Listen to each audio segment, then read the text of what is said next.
Chaya Esther, Bat Simona, Sheayom Pekudat Shenata Ruach Adonai, Tenichena Began Eden, que ce limoud à Torah qu'on va faire ce matin pour l'élévation de son âme. Fradji Ben Shimon, jeudi, à Shavua Pekudat Shenato, que le limoud à Torah qu'on va faire aujourd'hui sera l'Ailou Nishmato, Amen Ken Yiratson. Bracha Ve'atzlacha, Toda Rabba d'être là ce matin, Boker Tov. Excusez-moi, j'enlève ma veste.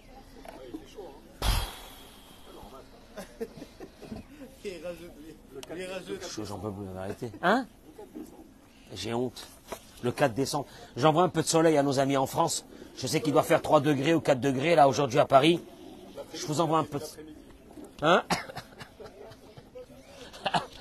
C'est le type, il est se mettre là l'après-midi, pas le matin. Bracha ve'atzlacha, toda rabba d'être là ce matin. Juste à l'instant, je fais une bracha pour le Elou Nishmat Baruch Ata Adonai Eloheinu Melech HaOlam, Shehakol Nihya Bidvaro.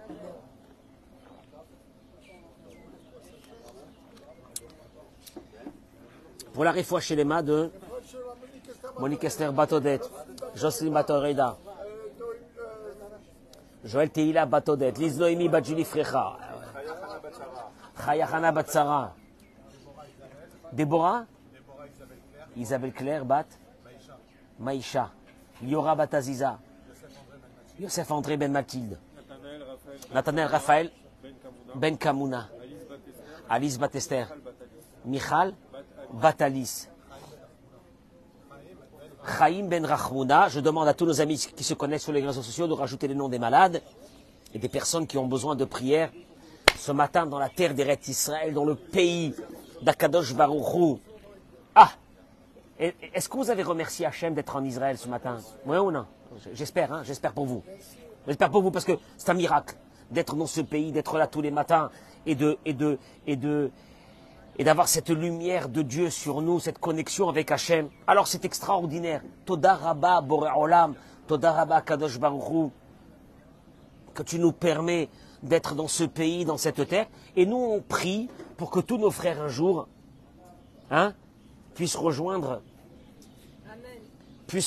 cet endroit avec nous et de vivre une expérience unique dans la vie, c'est d'être connecté avec Akadosh Baruch Hu de façon à ce qu'il n'y ait aucun voile avec Dieu, et on est avec Akadosh Baruch Hu tous les matins.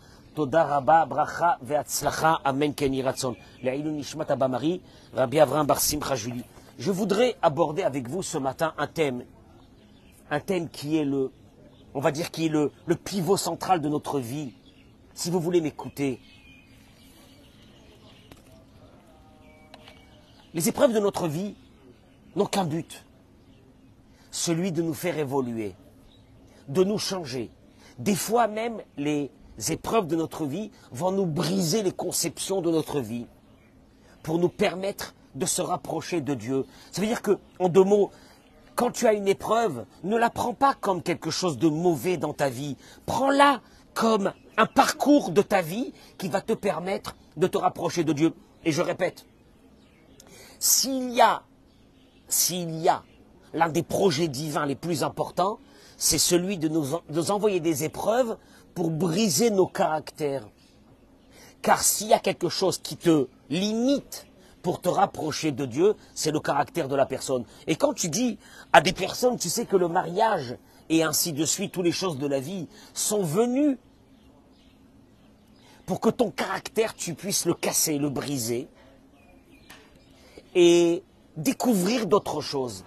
En d'autres mots, il y a des portes qui sont fermées dans ta vie. Il y a des portes qui sont fermées dans ta vie. Tu veux les ouvrir?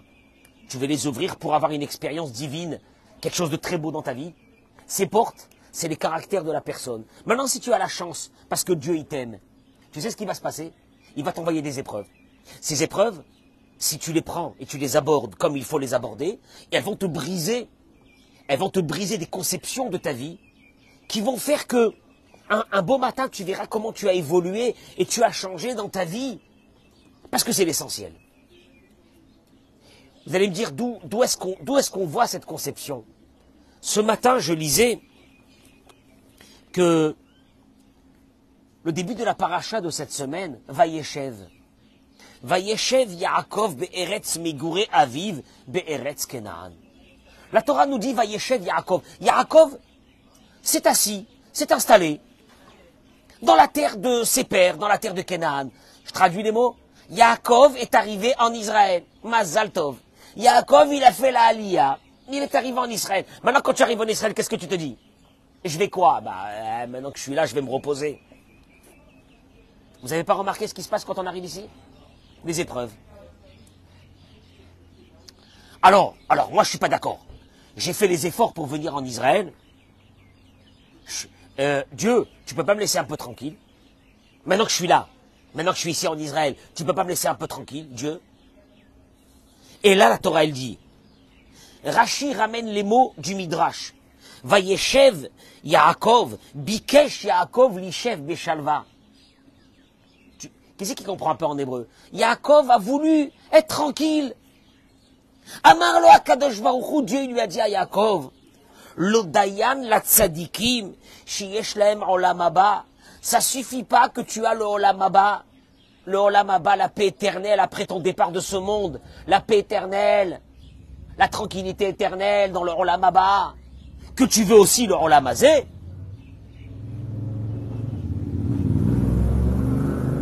Pas compris.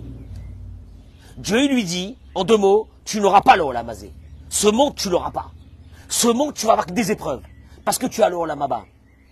Et Rashi ramène les derniers mots du Midrash, Kafatz alav rogzo shel Yosef.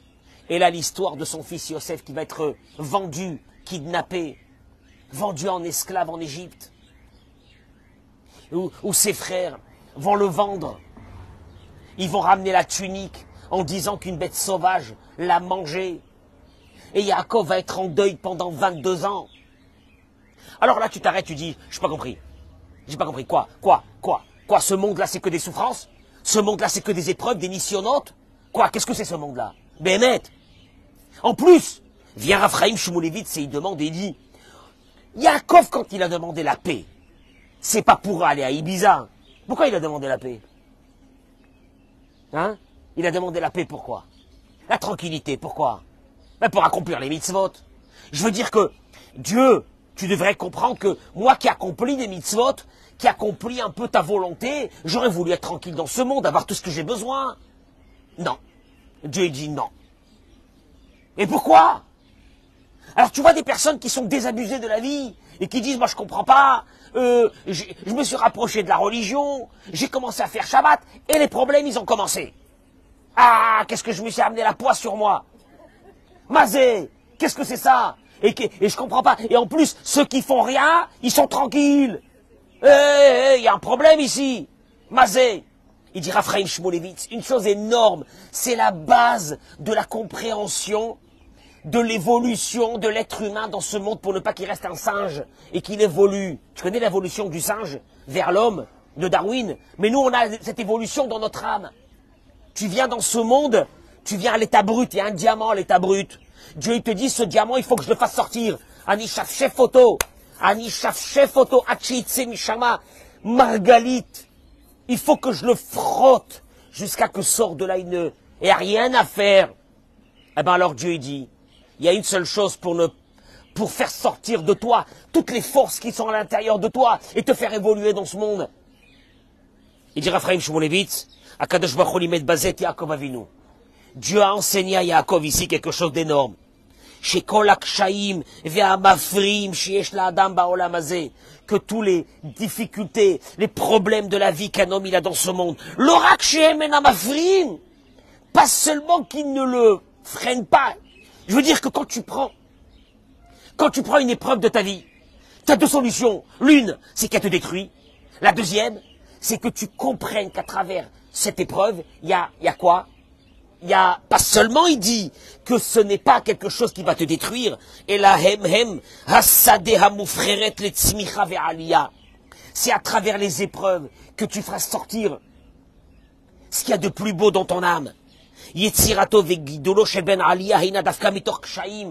Quand tu veux faire sortir d'un être humain le meilleur de lui-même, le meilleur de lui-même, il y a des êtres humains, Il y a des personnes que s'ils n'avaient pas eu les épreuves qu'ils ont eues dans leur vie, jamais, jamais on aurait découvert quelqu'un de... Tu dis, il est énorme ce type-là, il est extraordinaire, il est bien, il est humain, il est bon, il est doux, comment il est arrivé comme ça? Tu crois qu'il est né comme ça, ce monsieur? Comment il est arrivé comme ça? Tu sais comment il est arrivé comme ça? Paf, les coups, les épreuves. Tu vois des personnes qui ont perdu des enfants et que leur vie elle a changé. Tu vois des personnes qui ont eu des enfants malades, leur vie elle a changé. Parce qu'ils ont eu cette faculté de comprendre que l'épreuve n'était pas venue pour les détruire. L'épreuve, elle était venue pour faire sortir quelque chose de bon. Et là, il y a Kadosh Baruch Hu dit à Yaakov Avinu, qu'est-ce que tu crois? Tu crois que dans ce monde, je vais te donner, moi, la tranquillité? La tranquillité n'existe pas dans ce monde. Ah bon? Et pourquoi? Et moi, j'aurais bien voulu être tranquille dans ce monde, j'en ai marre, mince. Eric, jusqu'à quand? Jusqu'à quand? Où il est Olivier? Ah, il est à Paris. Il est parti à Paris, c'est vrai. Il m'a demandé l'autorisation hier. J'espère qu'il ne va pas rester longtemps là-bas. Kadosh Baruch Hu, il te dit, tu veux que je te dise une chose? Si je fais sortir de toi des bonnes choses, Imatania ben Adam Tov, Zerak Bisrout, Sha'avarta Bachaim Shelcha, Amon Nisionot, Amon Dvarim Bachaim. C'est là que tu fais sortir de grands personnages. Un grand personnage ne devient pas un grand personnage comme ça. Rabbi Meir Baal HaNes, il n'est pas devenu Rabbi Meir Baal HaNes parce qu'il était tranquille. Il est devenu Rabbi Meir Baal HaNes quand il a eu des épreuves, quand il a perdu 2 enfants. Il est devenu Rabbi Meir Baal HaNes. Rabbi Shimon Bar Yochai n'est pas devenu Rabbi Shimon Bar Yochai comme ça. C'est après qu'il a souffert et qu'il a été poursuivi et qu'il était dans une grotte pendant des années avec son fils qu'il est devenu Rabbi Shimon Bar Yochai. Ne n'est pas comme ça. Traduction des mots. Yaakov Avinu, il dit à Dieu, moi je pensais que ce monde on pouvait un peu se reposer. Ah, il y en a marre. Et Dieu dit repos. Mais repos c'est après. Là ici c'est boulot. Quel boulot? Eh ben, tous les jours, la galère. Alors, vous allez voir avec moi un petit peu. On va essayer d'apprendre. Parce que, Béhémet, t'as beaucoup de personnes qui n'en peuvent plus. Ils en peuvent plus. Ils en peuvent plus des problèmes.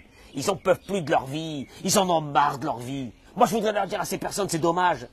Parce que si tu prenais tes épreuves comme une évolution, comme un, tu sais quoi, comme quand tu vas prendre un diamant, tu vas le frotter pour faire sortir un diamant pur. C'était pour ça que Dieu t'a envoyé des épreuves. T'as même pas compris. T'as cru que Dieu t'en voulait. T'as cru que Dieu était en train de te poursuivre. Enfin, c'est l'onachron. Dieu il t'aime, Dieu il t'aime. Regardez. Il ramène le ravarouche de la part de Rabbi Nachman de Breslev. Écoutez, ah, ça suffit. Ça suffit de voir des personnes qui sont là, ils sont pas contentes, ils en ont marre de la vie. Il dit Rabbi Nachman de Breslev, Tachlit Adam. Tu te lèves un bon matin, tu dis qu'est-ce que je fais dans ce monde? Les mabati, qu'est-ce que tu viens faire dans ce monde? Est-ce que c'est ce monde-là? Qu'est-ce que c'est ce monde? En plus, quand tu te poses des questions, tu dis, ceux qui sont méchants, ils ont tout. Et ceux qui sont gentils, ils souffrent. Avec Gala Adam, les Agia, les Tachlitzoka, Cherou Ravak, Blisha, les Yiladim. Il dit, regardez, je vais vous dire une chose. Quand un être humain, il n'est pas marié, il est célibataire. En principe, on aurait dit qu'un célibataire peut être proche de Dieu. Tu sais pourquoi? Parce qu'il n'a pas le souci d'une femme. On va le dire à la femme aussi. Elle n'a pas le souci d'un mari. Il n'y a pas le souci des enfants. On aurait dit que peut-être la vie la meilleure était quoi? D'être quoi dans la vie? D'être célibataire. Il dit, regardez, prenez juste un thème de la vie. Il y a beaucoup, il y a les enfants, il y a le mariage, il y a la parnassa, il y a ce que tu veux. Il dit, moi je vais vous prendre aujourd'hui ce thème-là du mariage. En vérité, un être humain seul aurait été plus tranquille pour pouvoir servir Dieu. Tu me suis ou non? Il dit, il dit, on le sait que c'est pas la vérité. Quand la Torah a engagé un être humain à se marier, c'est qu'à l'intérieur de ce mariage, il y a quelque chose qui fait partie des plus grandes constructions de l'être humain. Et je vais t'obliger de te marier. Et Dieu, il te dit, tu sais quoi? J'ai inventé une conception qui s'appelle quoi? Khatuna, mariage. Lema litraten. Lema litraten. Cher Ravak. Reste célibataire. Pourquoi se marier? Mais je vais pas se marier. Regardez ce qu'il dit. Il dit, Ikar anisayon shel Adam, matrilra kasher Adam itraten. En deux mots, Hervé, en vérité, c'est nous qui se cherchons les problèmes. Dieu, il a fait rentrer à l'intérieur de la personne une volonté de se marier. Les ma. Tu sais bien que le mariage, c'est pas un repos. Mais Eric, Dieu, il aurait pu nous donner la possibilité d'avoir des enfants sans se marier. Ma'ayesh. Dieu, il aurait dit, procréez, faites des enfants. Comment? Tu rencontres une jeune fille, tu fais des enfants avec elle, et un beau matin, tu lui dis, allez, traot, shalom.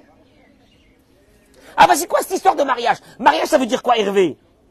Je vais rester bloqué avec cette femme, avec ce mari, une vie entière. C'est fatigant, hein, que l'idée, elle est fatigante. Tu me suis ou non? Et il dit, Ikara Nisayon Shela Adam.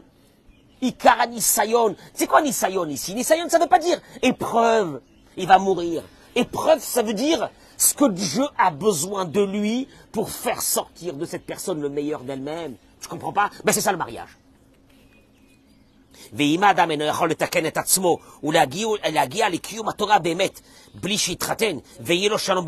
te dit, et un être humain ne pourra pas arriver à accomplir sa vie dans ce monde s'il n'est pas arrivé à un équilibre dans son couple. Je veux dire que le travail qui va lui être demandé est tellement énorme qu'à la fin de ce travail, tu sais ce qui va se passer à la fin de ce travail?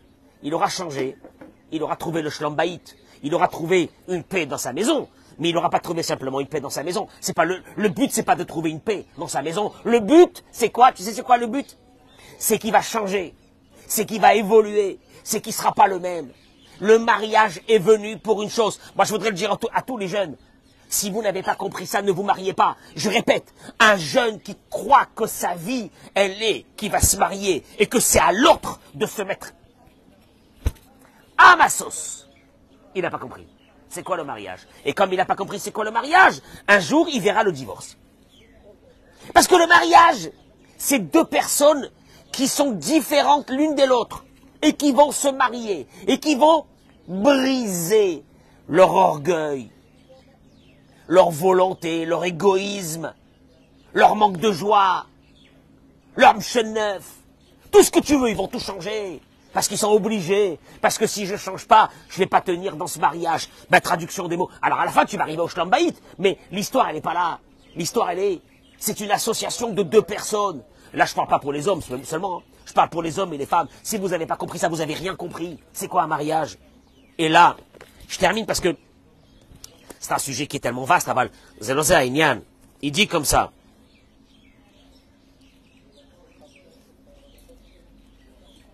Am Israël, Nikraim Aisha Shel HaKadosh Baruch Hu. Le peuple d'Israël s'appelle la femme de Dieu. La reine Derech Ish. Comment s'appelle-nous? La femme. C'est qui le mari? C'est Hachem. D'ailleurs, quand les bénis Israël, ils ont fauté sur le veau d'or, qu'est-ce que c'est marqué? Que c'est considéré comme une fiancée qui a trompé son fiancé dans la roupa. Là, imagine-toi, donc ça veut dire que nous, on est considéré la Kala. Alors, si nous, on est la femme de Dieu, la reine, il dit, tu sais qu'est-ce qu'il fait Dieu? Eh bien, Dieu, il va envoyer la femme pour savoir comment se conduire avec Dieu. Comme il est écrit dans le verset, je vais lui faire une aide contre lui. Dieu, il a dit à Adam, je vais t'amener une femme. Elle va devenir quoi, Ezer? L'aide. Mais tu sais comment elle va devenir ton aide à toi pour t'aider, pour évoluer dans la vie? Kenegdo, en étant contre toi. Qu'est-ce que ça veut dire? Il dit, Kacher Adam Zach Bemaasav, comment c'est marqué dans le Talmud? Im Zacha, Neresit lo Ishto. Im Zacha, c'est quoi Im Zacha? S'il a mérité, hein? Mais le mot Zacha vient du mot Zach. Zach. Shemen Zaït, Zach. Pur. Si un homme se purifie, alors sa femme devient sa femme. Et si il dévie un peu du chemin, elle devient Kenegdo. Traduction, si tu rentres à la maison, et t'as rien fait, et ta femme, elle te tombe dessus. Je dis, Mazé, est-ce que j'ai fait au bon Dieu la vérité? Je crois qu'à un moment donné, je vais, hein? Il dit, ah, tu veux que je te dise une chose? Le Harizal, il ramène que Ishto shel Adam yamar ashelo. Le Harizal, il dit, la femme, c'est le miroir de l'homme. ולפי התנהגות שלה, לפי המידות שלה, לפי היראת שמיים שלה, יכול הוא לראות את עצמו במראה. Selon le caractère de ta femme, tu peux savoir ton évolution vis-à-vis de Dieu. Ça fait mal, hein? Les dougmas. Par exemple, Imika Hassanit, si elle est nerveuse, ça veut dire que nous, d'abord, on est nerveux. C'est un miroir, mais un miroir agrandissant de notre situation. Si ta femme te rabaisse, c'est qu'au fait, tu as de la gava. Ah, j'aime pas ce Harizal. Ah, mais je peux pas trier Harizal, hein. Prends ce qu'il y a de bon chez lui et le reste, je le jette. Le Harizal, il te dit, la femme, c'est le miroir de l'homme. Comme ta femme, elle te perçoit, sache que c'est ça à peu près. Sauf que toi, tu as amoindri, parce que toi, tu dis, moi, je suis pas trop nerveux, je comprends pas pourquoi elle s'énerve sur moi, c'est pas vrai. Comme ça, il dit le Harizal. Le Harizal, il dit aussi, les enfants de la personne, c'est le miroir de la personne. Quand il y a quelque chose qui ne va pas avec les enfants, regarde-toi. Maintenant, toi, si tu perçois cette femme comme quoi? Comme une épreuve. Ah, l'épreuve ultime de la vie. Qu'un beau matin, je vais la prendre et je vais la divorcer. Non, non. Si tu comprends qu'il y a derrière ça un message, et tu verras, hein, et tu verras. Les hommes, qui se sont pas mis en colère quand leur femme leur a dit qu'il était orgueilleux, et un orgueilleux, un égoïste, ils ont écouté, ils se sont pas vexés.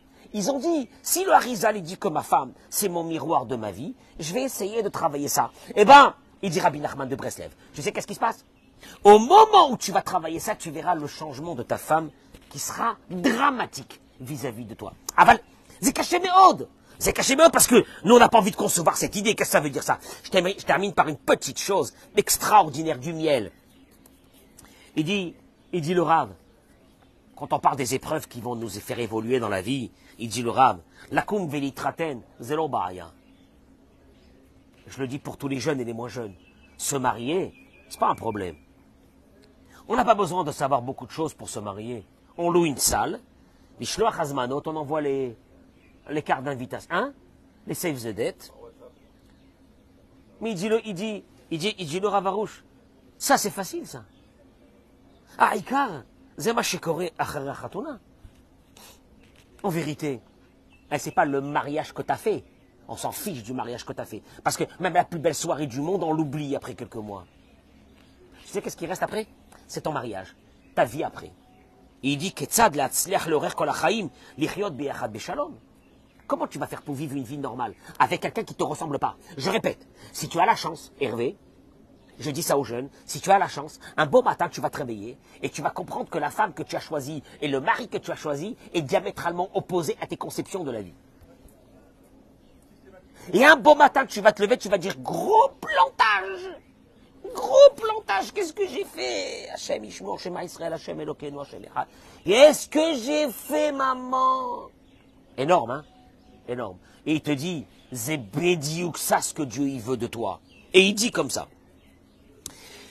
En vérité, le but du mariage, c'est d'apprendre à vivre avec quelqu'un qui est opposé à toi dans la paix. Comment on fait pour ça? Ah ben, je le dis aux hommes et aux femmes, hein. Attention, ne pensez pas que je parle ici aux hommes. Je parle aux hommes et aux femmes. Si une femme ne veut pas changer, elle amènera son mari au divorce. Si un homme ne veut pas changer, il amènera sa femme au divorce. Tu sais pourquoi? Parce que un homme ne pourra pas vivre avec une femme qui ne veut pas changer, et une femme ne pourra pas vivre avec un homme qui ne veut pas changer.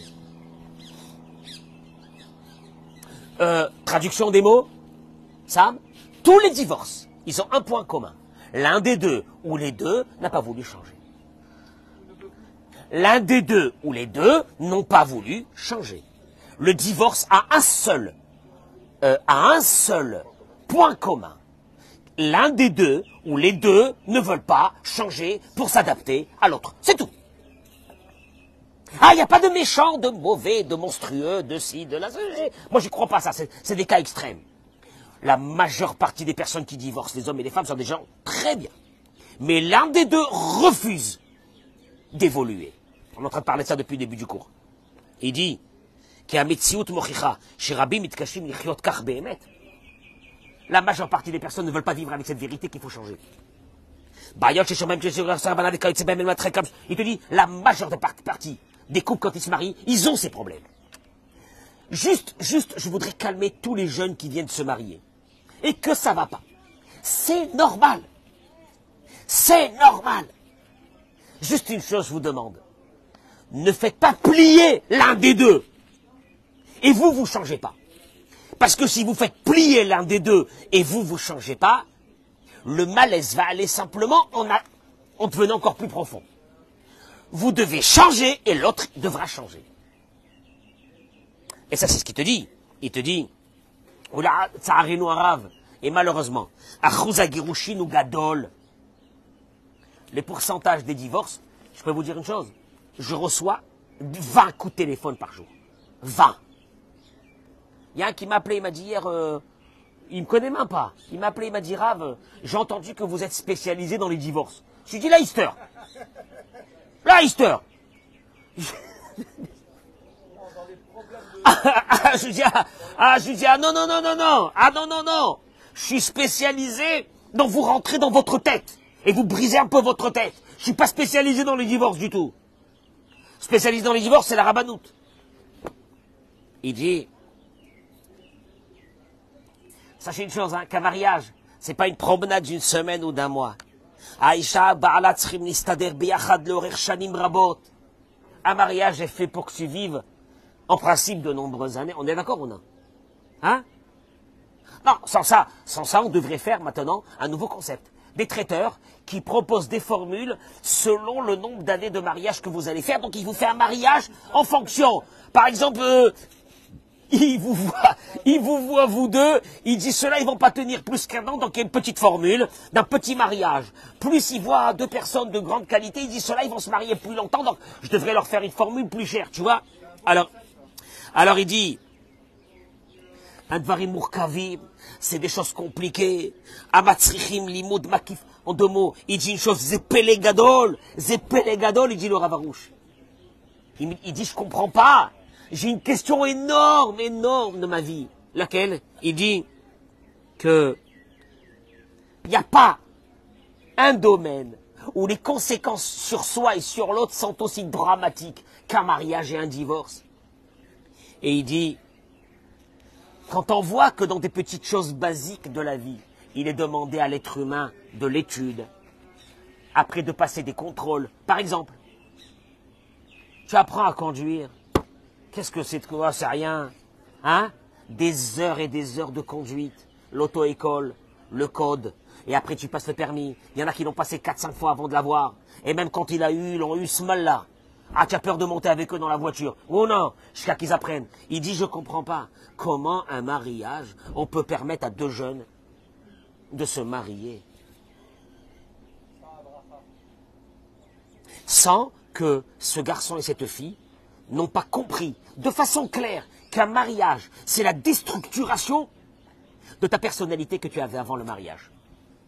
Je répète, si tu veux garder ta personnalité que tu avais avant le mariage, tu vas te casser la figure. Seuls ceux qui ont travaillé leur mariage, comprennent ce que je suis en train de dire. Alors, il y a certaines personnes qui te diront, moi je ne changerai pas. C'est à elle de changer. C'est à lui de changer. Vous allez tranquillement vers le divorce. Je vous rassure. Bezrat Hashem. Je dis Bezrat Hashem parce que ça ne sert à rien de rester marié. Al-Pi Kabbalah. Je termine avec ces mots. Eric, Al-Pi Kabbalah. Rabbi Shimon Bar Yochai. Dans le Zohar, il dit Bnei Azug em tamid shna fachim. Qu'un couple, c'est deux. Comment on dit afachim? Deux opposés. Deux opposés. Traduction des mots. Je dis un garçon, t'as rencontré une meuf. Il y a une fille, t'as rencontré un garçon. T'es amoureuse. Tu sais pas ce qui va se passer quand tu vas te réveiller. Je lui dis pas ça parce que sinon elle va pas se marier. Tu verras que si tu as de la chance, il est complètement différent de toi. Toi, tu es ponctuel, lui, le temps. Toi, tu es ordonné, lui, c'est le balagan. Je dis à lui, toi, tu es ambitieux, elle, aucune ambition. Toi, tu es nerveux, elle est de tension. Et tu dis, mais qu'est-ce que j'ai fait au bon Dieu? 90% des choses, elles ne me ressemblent pas. Je me suis planté. Le Zohar, il te dit, en principe, un zivoug, c'est quelqu'un qui va te plaire, Parce que Dieu, il va mettre une alchimie. Richard, il va mettre une alchimie que le garçon ne voit pas les différences de la fille, pas les défauts, les différences de la fille. Et que la fille, elle voit le garçon, elle en peut plus, tellement qu'elle est amoureuse. Elle dit, mais c'est l'homme de ma vie, le prince charmant sur un cheval blanc, etc. Et un beau matin, quand elle va se réveiller, alors il dit,